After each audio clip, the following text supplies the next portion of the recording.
1절에서 5절 말씀입니다. 출애굽기 3장 1절에서 5절 말씀, 구약성경 84페이지 정도 되겠습니다. 출애굽기 3장 1절에서 5절 말씀.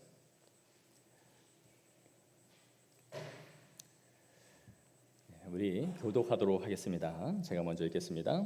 모세가 그의 장인 미디안 제사장이 이드로의 양떼를 치더니 그 떼를 광야 서쪽으로 인도하여 하나님의 산 호렙에 이르매 여호와의 사자가 떨기나무 가운데로부터 나오는 불꽃 안에서 그에게 나타나시니라. 그가 보니 떨기나무에 불이 붙었으나 그 떨기나무가 사라지지 아니하는지라. 이에 모세가 이르되 내가 돌이켜 가서 이 큰 광경을 보리라. 떨기나무가 어찌하여 타지 아니하는고 하니 그때에 여호와께서 그가 보려고 돌이켜 오는 것을 보신지라. 하나님이 떨기나무 가운데서 그를 불러 이르시되 모세야 모세야 하시매 그가 이르되 내가 여기 있나이다. 함께 읽겠습니다.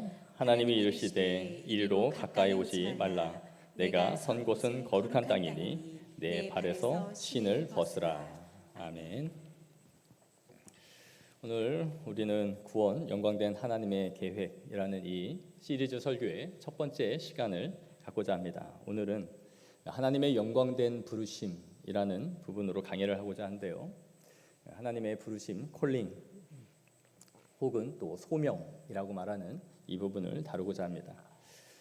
이곳에 모인 모든 분들은 내가 하나님의 부르심을 받아서 이 자리에 왔다라는 것을 믿으십니까? 아멘. 믿으셔야 됩니다. 저는 이 자리에 어떤 마음으로 왔든지 이것이 참 기적에 가까운 것이다 라고 생각을 합니다. 이 휴일날 잠을 더 잘 수도 있고 또 비도 좀 오고 친구를 만날 수도 있고 뭐 카페에 가서 좀 쉴 수도 있고 기타 자신의 여가 활동들을 할 수 있음에도 불구하고 아침부터 이렇게 옷을 차려입고 잘 준비하여 이 예배 자리에 가야겠다라고 마음을 먹고 오는 것은 아마 상식적으로는 쉬운 일은 아닌 것 같다라는 생각을 하게 됩니다. 내가 여러 가지 즐길 수 있는 것이 많이 있을 텐데 그럼에도 불구하고 이곳에 무언가 내가 가야겠다는 끌림이 있기 때문에 이 자리로 나오고 있다라는 것이죠. 그렇다면 이러한 부르심, 하나님으로부터의 우리의 이끄심이 어떻게 이루어지는가 하는 것을 오늘 보려고 하는 것이에요. 소위 우리는 내가 예수 믿어 코 꿰다 이런 말을 하곤 하죠. 코를 꿰서 더 이상 벗어나려야 벗어날 수 없는 상태가 되었어요. 하나님을 부인하고 살자니 하나님은 또 계신 것 같고 예배를 안 드리고 놀자니 뭔가 마음에 불안하고 그러니까 이게 코가 깬 거예요. 하나님이 안 계시다 생각하면 내 마음대로 살고 놀고 할 텐데 그렇게 한다고 마음이 편하지가 않거든요. 그러니까 이게 감각이 생기면 이제 내가 코를 깼구나. 나는 영락없이 예배를 드리든지 하나님 뜻대로 살아야지 내 멋대로는 이제는 살 수 없구나라는 것을 알게 되는 것이죠. 저는 모태신앙으로 자랐습니다. 저의 목회자, 저는 자녀로 이제 제가 자라서 자연스럽게 하나님을 접해서 이 자리까지 왔어요. 이곳에 계신 분들도 그 모태신앙으로 또 자라신 분이 있고 또 중고등학교 때 하나님을 알게 되신 분들도 있고 또 중년이 좀 다 되어서 늦가기로 신앙생활을 하신 분들도 계실 거예요. 하나님은 우리의 그 때와 방식들을 참 다양한 방식으로 우리를 만나게 하신다라는 것을 우리가 알게 되는데 이 성경에 나오는 여러 사람들도 보면 참 다양한 인물들, 다양한 직업군에서 다양한 방식으로 우리를 부르시고 있다라는 것을 보게 됩니다. 오늘 우리가 읽은 이 모세가 오늘 하나님의 콜링을 받는 본문이에요. 그는 이스라엘 사람이었지만 이집트 왕자로 자랐고 이후에는 도망자 신세가 되어서 지금 이 상황이 됐습니다. 그래서 장인 이드로의 양떼를 치고 있다가 우연히 그가 양떼를 데리고 하나님의 산 호렙산에 이르게 돼요. 그런데 그곳에서 뭘 보냐면 떨기나무를 보게 되죠. 떨기나무가 불에 붙어서 타고 있는데 그것이 활활 타서 없어져야 되는데 계속 불에 타는 모습을 보고 있는 거죠. 이것이 너무 신기해서 그가 내가 저곳에 한번 가봐야 되겠다라고 간 거예요. 그러니까 모세가 하나님이 어디 계시는가? 내가 한번 호렙산을 가야 되겠다라고 해서 간 것도 아니고 또 하나님의 음성을 듣고 간 것도 아니에요. 그냥 우연히 그날은 양떼를 치는 날이었고 양떼를 데리고 호렙산에 갔어요. 그리고 떨기나무를 받고 호기심에 의해서 그 자리를 지금 가고 있는 거죠. 호기심이 자극을 받은 거예요. 그리고 그곳에서 하나님의 음성을 듣고 그가 하나님을 인격적으로 지금 대면하는 첫 번째 이 만남이 이곳에서 시작되었던 것입니다. 그리고 그가 무엇을 감당해야 될지 소명에 이어서 사명을 부여받게 되죠. 출애굽을 해야 한다라는. 창세기 12장에 보시면 아브라함이 하나님의 콜링을 이 부르심을 받는 장면이 나오죠. 보시면 너는 너의 고향과 친척과 아비집을 떠나 내가 내게 보여줄 땅으로 가라라고 부르심을 받아요. 그리고 너가 복의 근원이 될 것이고 너에게 내가 복을 줄 거야라고 말씀하시죠. 어떻게 한 번 딱 나타난 하나님을 아브라함이 이렇게 떠나갈 수 있을까? 수천 킬로를 결국은 갈대아 우르에서 가나안까지 가게 되거든요. 아마 학자들은 한 번 본 것은 아니고 이전에 성경이 생략되어져 있지만 여러 번 몇 번 나타나셔서 하나님이 그에게 제시해 주셨을 것이다 라고 봐요. 그런데 또 예레미야 1장을 보시면 이제는 선지자 예레미야를 부르는 장면이 나오는데 이렇게 기록되어 있습니다. 내가 너를 모태에 짓기 전에 너를 알았고 내가 배에서 나오기 전에 너를 성별하였고 너를 여러 나라의 선지자로 세웠노라. 이 예레미야가 선지자로 쓰임 받을 것을 이미 그의 복중에서 하나님이 예정하여서 불러놓은 사람이다라고 성경이 말하고 있는 것이죠. 선지자 아모스는 뽕나무를 재배하다가 하나님의 부름을 받았습니다. 그리고 사무엘은 어릴 때부터 하나님 앞에 서원하여 드린 나실인이었어요. 그렇게 하나님 앞에 드려져서 성전에서 먹고 자고 하다가 밤에 잠을 잘 때 하나님이 그를 부르셔서 결국 하나님의 사사로 세움을 받죠. 또 우리가 잘 알고 있는 기도의 용사, 기드온의 300용사라고 말하는 기드온. 우리는 기드온처럼 되어져야 합니다. 그러지만 사실 기드온의 부르심을 보면 굉장히 비겁하고 좀 옹졸한 사람, 아주 겁이 많은 사람이었습니다. 미디안의 수탈을 피하기 위해서 포도주 틀에서 밀을 타작하다가 몰래 숨어 있었던 거죠. 밀 타작하는 걸 알면 미디안 족속이 와서 또 수탈에 갈까 봐 그 숨어 있을 때 하나님이 나타나셔서 그에게 뭐라고 말해요? 용사여라고 말해요. 굉장히 어이없는 부르심이에요. 이 부분은 뭐 사사기를 할 때 또 다룰 수 있겠지만 용사가 아닌데 내가 너를 용사로 지금 부르고 있는 모습을 보여주죠. 예수님의 제자들은 어떻습니까? 대부분 어부 출신, 세리, 정치로는 열심당원 등등 참 다양한 사람들이 모였습니다. 바울은 율법교사로 기독교인들을 잡아다 박해하기 위해서 가던 이 다메섹 도상에서 부름을 받죠. 이처럼 성경에는 정말 다양한 직업군, 다양한 사람들이 다양한 방식으로 하나님의 부르심을 받고 있다라는 것을 성경이 계속해서 보여주는 것이에요. 이곳에 앉은 분들은 어떻게 하여 이 자리까지 오게 되었습니까? 이따 식사하시고 또 티타임을 할 때 한번 나눠보시면 좋겠어요. 집사님, 권사님은 어떻게 하나님 믿게 됐습니까? 어떻게 알게 됐어요? 라고 한번 물어보세요. 어떤 분은 그 아내의 성화에 못 이겨 바가지를 하도 긁어서 가정의 평화를 깨지 않기 위해서 하나님을 그냥 교회에 그냥 따라왔는데 오다 보니까 하나님을 믿게 됐다 하는 사람도 있을 거고요. 저처럼 모태신앙으로 자라서 그냥 아무렇지 않게 그냥 스무스하게 하나님을 믿은 사람도 있을 거예요. 또 어떤 사람은 버스나 화장실, 지하철 같은 데 붙어 있는 그 스티커, 말씀 구절을 읽고 보고 있다가 어느 날 한번 가봐야겠다 하는 마음이 들어서 오신 분도 있을 겁니다. 또 삶이 힘들고 너무 퍽퍽하고 힘드니까 교회 가면 좀 위로는 좀 받을 수 있지 않을까 하는 마음에 교회의 문을 두드린 분도 계실 거예요.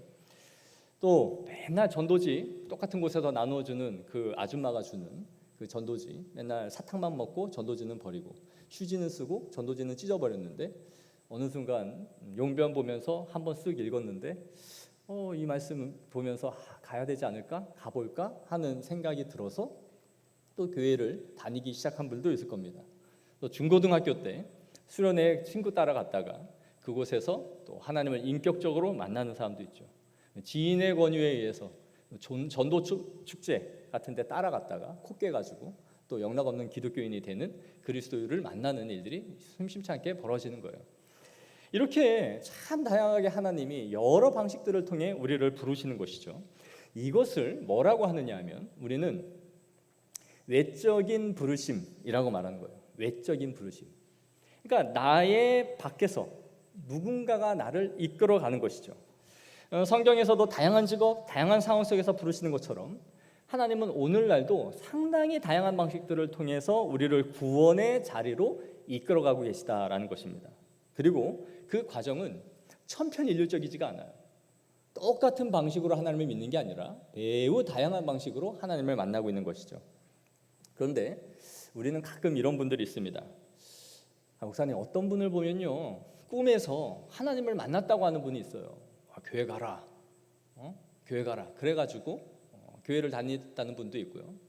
어떤 분들은 큰 병에 걸려가지고 교회를 갔는데 치유를 받고 그때부터 하나님이 계심을 내가 인격적으로 믿고 교회를 다녔다는 분도 있습니다. 그런데 목사님, 저는 참 밋밋한 것 같아요. 그냥 너무 아무 일 없이 그냥 너무 평범하게 교회를 다니니까 뭔가 확신도 없는 것 같고, 또 그런 사람들에 비해서 다소 어떤 열등감을 좀 갖는 사람들이 있어요. 특히 모태신앙이나 어릴 때부터 신앙생활을 한 사람들은 그런 격변하는 어떤 것을 보지 못했기 때문에 너무 내가 쉽게 하나님을 믿은 게 아닌가 하는 생각을 갖는 사람들이 있는 것이죠. 그러나 그런 경험이 없다 하여 열등감을 가질 필요는 없습니다. 모두 바울처럼 하나님을 만나는 것도 아니고 그런 경험을 해야만 강한 믿음을 소유하게 되는 것도 아니에요.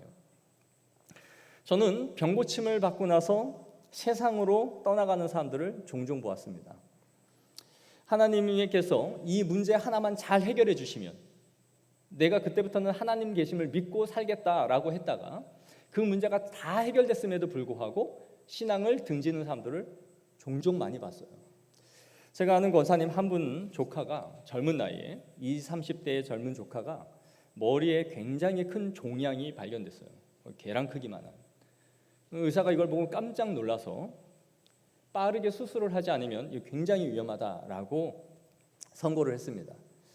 그러니까 이 조카도 너무 젊은 나이에 이런 일이 벌어지니까 자기도 놀라서 자기 그 이모인지 고모인지 확실히 기억은 안 나지만 아무튼 부탁을 했어요. 교회 다니니까 이모 나를 위해서 기도를 좀 해줘. 나 지금 큰일 났어. 병원 가서 이거 수술 빨리 해야 된다. 그래서 이 권사님이 이 기도 부탁을 받고 나서 새벽마다 가서 기도했어요. 그리고 이 조카에게 너도 교회 다녀야 된다. 하나님 경험해야 된다. 그러면서 계속 전도를 했어요. 그러니까 이 조카도 발등에 불이 떨어지니까 같이 이모를 따라서 신앙생활을 하기 시작했어요. 어쨌든 이렇게 기도는 하면서도 수술은 받아야 되니까 이제 수술 날짜를 잡기 위해서 마지막 검사를 위해서 병원에 갔습니다. 근데 의사가 깜짝 놀랐어요. 이 종양의 크기가 너무 많이 작아졌다는 거예요. 수술을 굳이 해야 될 단계는 아닌 것 같다. 좀 더 지켜봐야겠습니다 하면서 이 종양이 줄었다라고 말하는 거예요. 의사도 놀라고 환자도 놀라고 이 권사님도 놀라고. 이거 확실한 기도의 응답이죠. 그래서 이걸 경험한 그 조카가 지금 하나님 앞에 감사함을 드리고 열심히 충성봉사하면서 교회 다니고 있겠죠? 전혀 그렇지 않아요. 전혀 그렇지 않아요. 신앙을 다시 등졌습니다. 그냥 우연히 일어났겠지. 그때 검사한 게 실수로 뭐가 잘못 검사됐다가 지금 이게 제대로 된 거겠지 하면서 교회 다니지 않는데요. 이게 인간이에요. 인간은 무언가를 보여주고 기적을 경험했다 해서 믿음이 커지는 것은 아니에요. 그것이 구원으로 인도하는 믿음으로는 가지 않는 거예요. 생각해 보세요. 예수님이 공생애를 하시던 때에 예수님께 떡고물 하나 안 받아 먹은 사람이 있을까요? 5병이어 기적과 7병이어 기적을 2번이나 했습니다. 그럼 그 수가 남자를 빼고 어린아이와 여인들은 뺐으니까 거기 곱하기 2, 3만 해도 몇만 명이에요. 그럼 유대 그 지역에 인구가 얼마나 됐겠어요? 그 당시 제가 자료는 찾아보지 못했지만 상당한 수가 그 떡을 먹었다는 얘기죠. 그리고 병고침을 받은 수까지를 보면 어마어마한 줄이 따르죠. 예수님이 요단 동편 갈릴리로 이루어 가면은 배 타고 가면 글로 모든 인파들이 다 따라올 정도로. 그러니까 온갖 아픈 사람들은 예수님께 다 고침을 받았단 말이에요. 그런데 그 사람들이 다 어디 갑니까? 예수님이 십자가에 못 박혀 죽을 때 그 사람들이 다 어디에 있죠? 다 군중 속에서 예수를 십자가에 못 박으라고 함께 소리를 외치던 속에 다 들어있는 거예요. 그러니까 내가 기적과 이적을 경험하지 못했기 때문에 내가 믿음이 없어서 하나님을 열심히 못 믿는 것 같아. 이런 건 다 핑계란 말이에요. 반대로 그럼 부모님의 손에 이끌려 신앙생활을 하는 사람들은 다 믿음이 시들시들한가요? 그렇지 않아요. 여러분 신앙생활 하면서 뭐 굴곡 없이 어떤 큰 기복 없이 잔잔하게 신앙생활 잘하는 사람들은 다 모태신앙, 어릴 때부터 신앙생활 하는 사람들이죠. 이제 막 하나님을 간 믿은 사람들은 하나님이 뭐 보여주고 내 형편이 막 나아지고 이래야만 하나님이 살아계셔, 역사하시는 것 같아, 역시 난 믿어, 이래요. 그런데 뭔가 일이 좀 꼬이고 안 되기만 하면 하나님이 없는가 봐, 이거 뭐 살아계시는지 이젠 모르겠어, 이렇게 말해요. 그런데 오랫동안 20, 30년씩 신앙생활 사람들은 뭐 그렇게 뭐 풍파가 있건 없건 하나님이 나를 항상 인도해 가신다라는 그 믿음은 불변하게 있잖아요. 그래서 신앙생활 한 사람들은 이런 믿음을 오히려 부러워해요. 풍파가 있으나 좋은 일이 있으나 항상 잔잔하게 하나님을 계속 바라보고 예배 자리에 나오고 기도하는 그 신앙이 항상 있단 말이에요. 그러니까 큰 믿음이 있기 위해서는 어떤 기적을 체험해야 되냐, 그런 것이 아니다라는 거예요. 그러나 반면에 이 울산대학교의 법철학을 전공한 이정훈 교수 같은 사람은 정말 큰 기적을 경험해서 하나님을 만난 사람입니다. 이 사람은 정말 철저한 불교도였어요. 지금 머리도 빡빡 깎고 다니세요. 근데 그게 뭐 스님이라 그런 건 아니고 머리숱이 없어서 그냥 밀고 다니시는데, 이분은 연구를 집중적으로 해야겠다라고만 하면 사찰로 가셨어요. 사찰에 가서 한 달이건 두 달이건 뭐 얼마나 좋아요. 속세를 등지고 TV도 없고 모든 것이 차단된 곳에서 철저하게 연구만 했다는 거예요. 그 사찰에 들어가서. 그럼 뭘 연구했느냐? 기독교를 허물기 위해서 성경 연구를 했어요. 성경을 수십 독을 읽고 신학생들이 읽는 칼빈의 기독교 강요를 읽고 유명한 신학서적은 다 읽었어요. 왜요? 기독교를 허물어 없애버리려고. 적을 알아야 백전백승한다라는 생각으로 성경을 읽었는데 기독교를 허물려고 엄청나게 읽었다는 거예요. 신학서적을 읽으면서. 그래서 그날도 자기가 절에 있다가 집으로 돌아왔대요. 그리고 나서는 샤워하려고 TV를 켜고, TV를 켜면 또 이분이 뭘 보냈냐, CTS 설교 방송. 모든 유명한 목사님들의 설교는 또 다 들어요. 왜요? 그 뭐라고 짓거리는지를 목사들이 알아야 자기가 그걸 또 맹점을 찾아서 공격할 거 아니에요. 그러니까 또 그날도 어김없이 CTS를 틀고 목사님의 설교를 듣고 있었던 거예요. 목사님이 설교하는 거 듣다가 이분이 또 웃기고 앉아있네, 이렇게 말을 했는데 이 혓바닥이 입천장에 딱 붙어버리더라는 거예요. 그래서 그 자리에 그냥 고꾸라졌어요.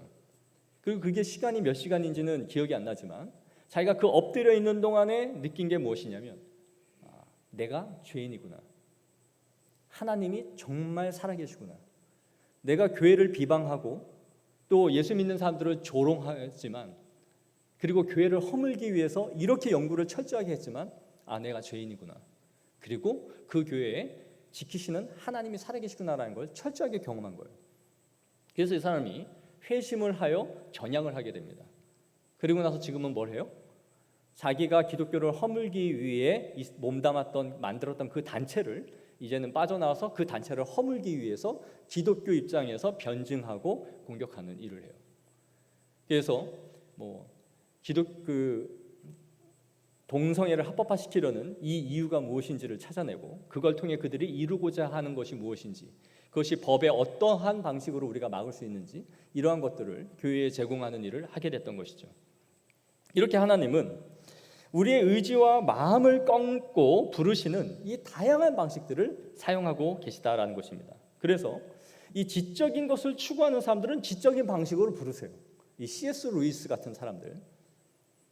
그래서 철학에 심취한 사람은 그러한 방식으로 부르시고, 과학자들은 우주의 운행과 이러한 신비들을 맛보게 하심으로 이것은 인간의 힘과 방식으로 되지 않는 것이다 라는 것을 깨닫게 하시는 거예요.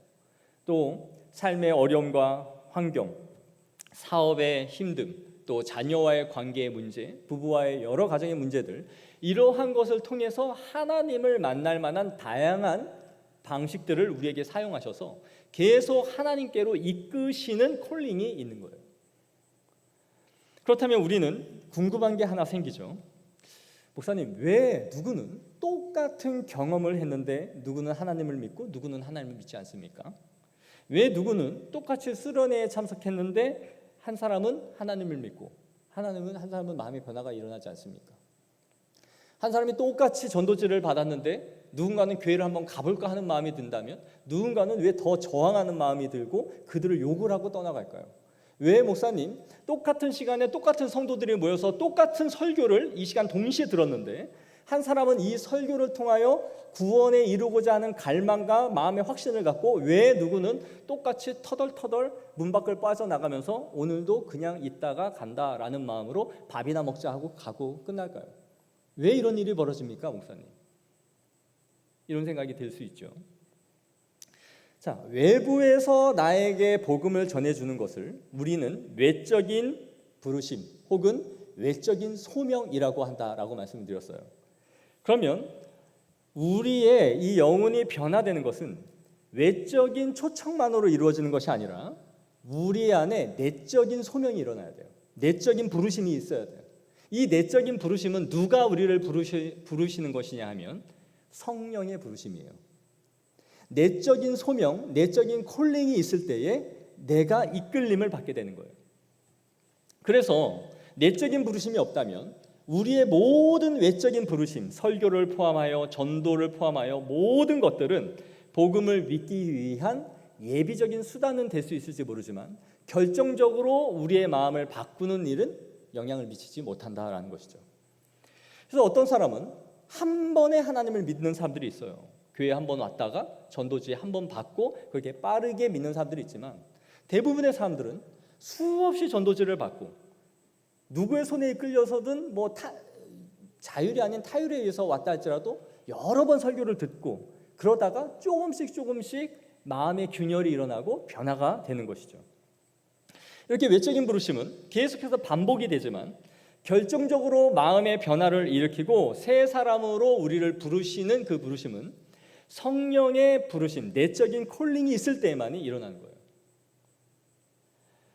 하나님은 우리의 전도와 복음 전파를 통해서 내적인 부르심, 즉 성령의 이끌림을 받도록 해나가시는 것입니다. 그러니까 왜 동일한 상황에서 똑같은 설교와 전도지를 받고 누구는 하나님을 믿고 누구는 하나님을 만나지 못하는가 할 때에 외적인 부르심은 동일하게 지금도 여러분에게 계속 쏟아져 내리고 있지만 성령의 내적인 부르심의 이끌림이 없이는 심령이 변화될 수가 없는 거예요. 그러니까 여러분 전도하면서 내가 지식이 부족하고 말이 유창하지 못해서 이런 것 같아. 말과 지혜로 사람이 변화되는 게 아니에요. 더듬더듬거리고 증거를 해도 성령의 내적인 부르심이 있으면 그 영혼이 변화되는 역사가 일어나는 거예요. 그런데 우리가 여기서 생각할 것이 무엇이냐 하면 모든 외적인 부르심이 동일한 힘을 갖고 있는 것이 아니다라는 거예요. 다시 말해서 길에서 전도지 한 장 나눠주는 거나 교회에 가자고 말하는 이것이 전도하는 행위는 될 수 있을지 모르지만 복음 제시가 이루어진 것은 아니다라는 거예요.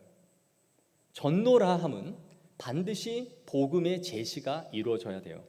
복음 제시가 없이는 그 말을 듣는 사람을 변화시키는 효과를 기대하기는 매우 어려운 것입니다. 우리가 전도를 했다고 할 때는 분명한 복음 제시가 그 안에 최소한 부분적으로 들어가 있어야 되는데 바로 복음의 내용이 들어있어야 되는 거예요. 예수님의 죽으심과 부활과 그분의 대속의 은총과 구원을 받은 자에게 주시는 하나님의 은혜, 성도의 부활과 이후로 우리가 어떠한 삶을 살게 될 것인지 또한 영생, 이러한 것들에 대한 복음의 내용이 들어가 있어야 되는 것이에요. 그래서 루이스 벌크프라는 신학자는 이렇게 말했습니다. 성령은 자신의 사역을 복음 설교와 결합시키시고 구속의 신적인 메시지가 제시되는 곳에서만 구원적 방식으로 역사한다. 성령은 복음에서 제시된 그리스도와 분리되어져서는 역사하지 않는다.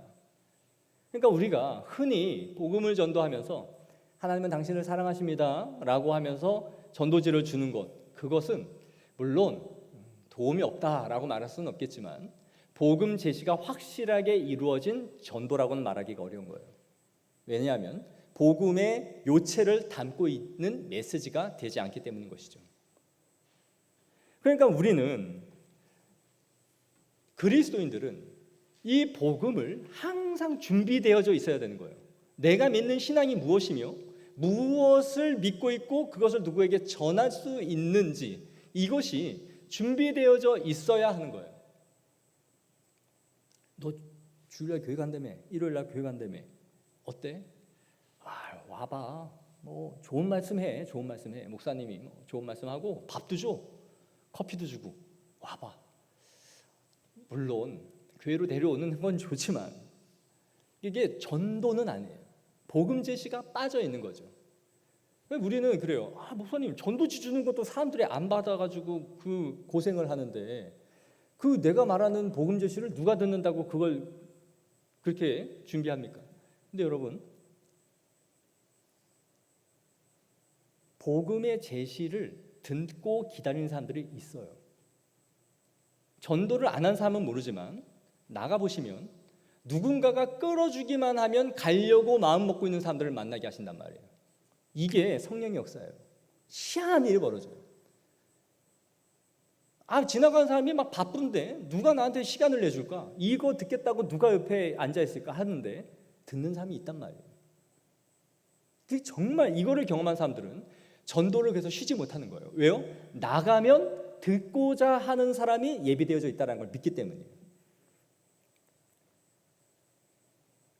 이거는 기가 막히게 하나님의 예비된 영혼, 외적인 부르심과 나의 외적인 부름과 성령의 내적인 부르심을 만나 스파크를 튀게 하기 위한 준비된 사람들을 하나님께서 붙이신단 말이에요. 여러분, 만약에 누군가가 뭘 믿으세요? 라고 물었는데 그냥 예수 믿으니까 좋긴 좋은데 이거 뭐라고 말해야 될지 모르겠네. 이건 부끄러운 거예요. 그냥 와보면 좋은데, 한번 와보면 좋을 텐데, 이게 아니란 말이에요. 베드로전서 3장 15절에 이렇게 말해요. 너희 마음에 그리스도를 주로 삼아 거룩하게 하고 너희 속에 있는 소망에 관한 이유를 묻는 자에게 대답할 것을 항상 준비하되 온유와 두려움으로 하라. 당신이 믿고 있는 소망, 믿음이 뭡니까? 라고 누군가 묻는다면 그것을 언제든지 말해줄 수 있는 이유, 내가 믿는 신앙의 이유를 말하도록 준비하고 있으라라는 거예요. 그리고 그것을 온유와 두려움으로 전해줄 수 있어야 된다. 온유와 두려움이에요. 우리는 전도하다가 안 되면 그렇게 안 믿으면 지옥 가요? 그러고 가고 싶죠. 막 저주를 막 저러다가 나중에 다 불구덩이에 들어갈 거야. 이거는 온유함이 아니죠. 두려움. 하나님이 나를 부르시지 않았다면 나도 영락 없이 저러한 사람들처럼 살 수밖에 없었을 텐데 하나님이 나를 내적으로 부르셔서 이 자리까지 있게 하셨다라는 마음을 가지고 온유함과 두려움으로 복음을 전할 수 있는 거예요. 그러나 말할 수 있는 복음의 요체를 갖고 있어야 된다. 이게 그래서 전도도 훈련이 필요한 거예요. 훈련을 받으시고 우리의 내가 믿는 신앙이 무엇인지를 전할 수 있게 준비되어야 되는 것입니다. 그래서 하나님은 외적인 부르심을 통해서 지금도 우리를 다양하게 부르시지만 그 부르심 가운데서도 분명한 복음이 제시되는 자리, 더 구체적으로 말하면 바로 이 설교의 자리를 통해 강력하게 역사하시는 거예요. 왜요? 이 설교야말로 예수 그리스도를 온전히 복음으로 선포하는 자리이기 때문에 하나님의 강력한 내적 부르심이 동반될 수 있는 은혜의 자리인 거예요. 은혜의 자리. 그래서 누군가를 예배 자리로 이끌어가는 것은 아주 중요한 행위가 되는 것이죠. 지금도 여러분에게 하나님은 외적인 부르심인 이 설교를 사용하셔서 성령께서 부르시고 있는 시간을 갖고 있는 것입니다. 그래서 우리는 여기서 답을 할 수 있는 거예요. 똑같이 설교를 듣고 전도제를 받는데도 사람들의 마음이 미동하지 않는가, 왜 않는가 하는 것은 성령의 내적인 부르심이 있을 때에 성령의 터치를 통해서만이 사람은 바뀌어진다라는 것이에요. 우리의 말과 혀와 지혜의 능력으로 이루어지는 것이 아니에요. 그럼 여러분, 말 잘하고 청산유수를 잘하고 지적인 사람이 복음을 전도하면 그 사람들은 다 하나님을 믿게 만들어줘야죠. 근데 그게 아니에요. D.L. 무디 같은 사람은 초등학교도 나오지 않은, 그의 설교 원고를 보면 맞춤법이 그냥 틀린 게 태반이에요. 그런 사람을 사용하셔서 한 시대의 붐을 일으키기도 하시고, 조나단 에드워즈 같은 탁월한 지성인을 사용하셔서 하나님의 복음을 전파하기도 하셔서 사용해요. 외적인 부르심을 수없이 많은 사람들을 통해 이루시는 거예요. 그러나 내적인 부르심은 성령의 역사를 통해서만 일어나는 것이죠. 그래서 성령의 내적인 부르심은 반드시 효과를 내는 부르심이에요. 그래서 이것을 효과적인 효력 있는 부르심이라고 말해요. 실패가 없는 부르심이에요. 이건 성령께서 부르시는 거기 때문에. 그래서 이렇게 성령이 역사하실 때 우리 마음에 어떤 일이 벌어지냐면 인격적 설득이 일어납니다. 복음을 들을 때에 단순히 하나님의 말씀을 듣고 끝나는 것이 아니라 설교를 통하여 도덕적인 감화와 인격적인 설득을 통해 설복돼요. 누군가가 나를 강제하여 억지로 끌려가는 것이 아니라 도덕적인 감화를 통하여 이제 하나님을 내가 믿고 살아야 되겠다, 그분이 내 인생을 주관하신다라는 이 확신을 통하여 설복을 당하는 거예요. 인격적인 설득을 통한 복종이죠. 그래서 그때부터는 하나님은 천지를 창조하셨다는 것이 믿어지기 시작해요. 우연히 만들어진 세상에서 내가 우연히 왔다가 우연히 죽는다라는 이러한 생각에서 이제는 이 세상에 또 지식을 영향을 받아서 이 세상에 진화되어져 간다라는 생각에서 이런 것들을 버리고 하나님 이 세상을 천지를 창조하셨다는 것을 믿기 시작해요. 그리고 누군가가 나를 위해 죽었다라는 것이, 그가 죽은 것이 왜 내 죄를 대속했는가라는 생각을 갖던 생각에서 그분의 죽으심을 통해 내가 죄 사함을 받았다라는 것이 믿어지는 역사가 일어나요. 그래서 이 효력 있는 부르심은 우리의 인간에 있는 이 저항하고 반항하는 부정적인 생각들을 꺾어버리시는 거예요, 하나님이. 그래서 우리의 심령을 부드럽게 하세요. 우리의 마음에는 하나님을 향한 강력한 저항감이 있어요. 하나님이 여러분을 창조하시고 하나님이 부르신다, 그리고 내 인생이 내 뜻대로 사는 것이 아니고 하나님께 맡겨져 있다, 이런 얘기를 들을 때 믿지 않는 자들은 굉장한 저항감이 있어요. 당신이 뭔데 내 인생을 짓고 내 인생을 만들고 좌지우지해. 내 인생은 내가 계획하고 내가 생각하는 대로 가는 것이지, 신이 있으면 있었지 그가 뭔데 나한테 이래라 저래라라고 말할 수 있지? 이런 식으로 신을 향한, 하나님을 향한 엄청난 저항감을 갖고 살아가는 것이 인간의 본성이에요. 있으면 나와봐, 뭐 나를 벼락이라도 한번 쳐보지, 이런 식으로.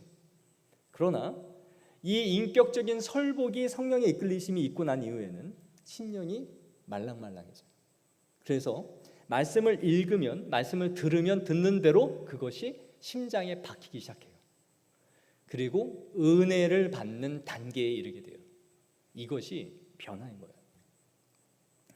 그래서 우리는 하나님의 말씀을 들을 때에 오늘도 성령님께서 이 자리 우리 가운데 찾아오시고 하나님이 우리를 부르시고 있다라는 것을 믿게 되는 거예요. 그래서 여러분, 예배 자리에 나와서 일찍 나와서 기도로 준비하는 이유는 이런 거예요. 하나님, 오늘도 우리를 부르심을 통하여 우리에게 말씀하실 때에 우리의 믿음을 강하게 하여 주시고, 또 이곳에서 하나님을 믿지 않는 자들, 불신자들이 나와 있다면 그들의 심령의 변화를 통하여 하나님을 알게 되는 은혜가 있게 하여 주옵소서. 그것을 위하여 예배를 위해 간절히 기도하는 거예요. 그리고 그렇게 준비된 자들에게 성령께서는 강력하게 역사하셔서 은혜를 우리에게 부어주세요. 그리고 전도를 할 때는 분명히 복음을 전할 수 있는 준비된 상태의 복음을 가지고 나가는 거예요. 그리고 복음을 전할 때 성령의 역사가 일어나는데 둘씩 짝을 지어서 전도를 하게 되죠. 그래서 한 사람은 복음을 제시하고 한 사람은 옆에서 기도를 하는 거예요. 하나님, 이 복음의 전문을 잘 전할 수 있도록 방해 없이 복음을 증거할 수 있게 도와주옵소서. 여러분, 복음 증거하면 얼마나 방해가 많은지 알아요?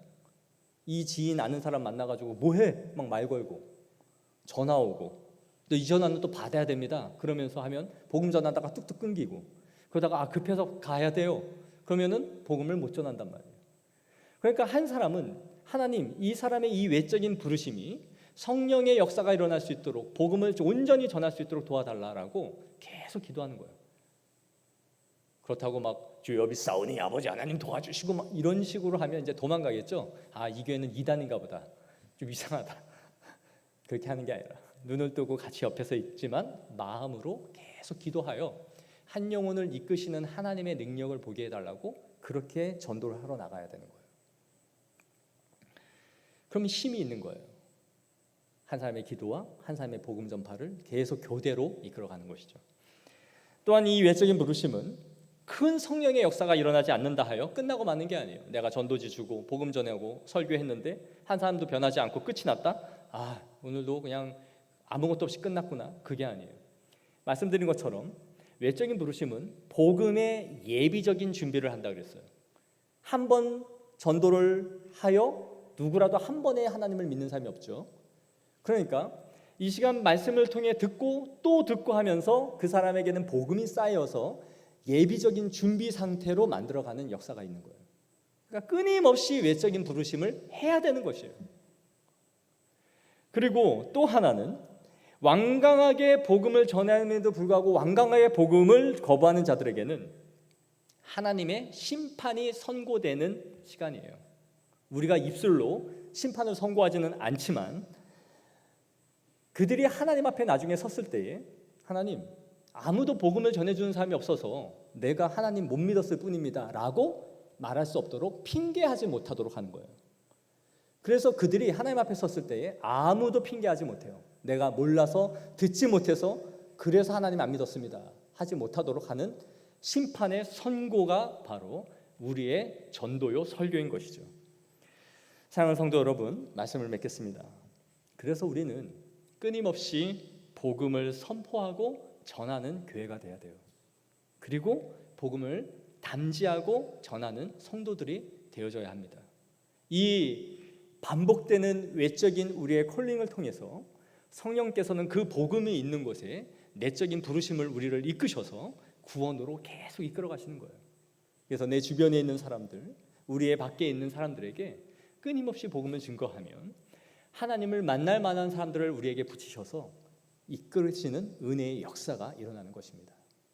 그래서 교회 안에는 복음이 풍성하여지고 구원의 열매로 가득한 교회가 되어지기를 축복합니다. 하나님의 은혜가 우리 향기로운 교회 가운데 임하여서 이곳에 오는 불신자들이 하나님을 계속 만나고 변화되는 은혜로운 교회 되기를 축복합니다. 기도하겠습니다. 자비로우신 하나님 아버지, 은혜와 사랑에 감사드립니다. 오늘도 우리를 부르시는 이 설교를 통하여 우리의 심령이 변화되어지고 하나님을 만나는 은혜가 있기를 원합니다. 몸된 교회 위에 성령의 기름을 부어주시고 날마다 복음이 증거되게 하여 주시고 그리하여 새롭게 살아나는, 영혼이 살아나는 그런 교회 되게 하여 주시옵소서. 날마다 성령의 기름 부으심이 있게 하여 주시고 우리의 심령을 감화 감동시키시고 설복시키셔서 하나님의 자녀로 만들어 가시는 큰 은혜가 몸된 교회에 있게 하여 주시고 모든 성도들의 머리부터 발끝까지 부어지심이 있게 역사하여 주옵소서.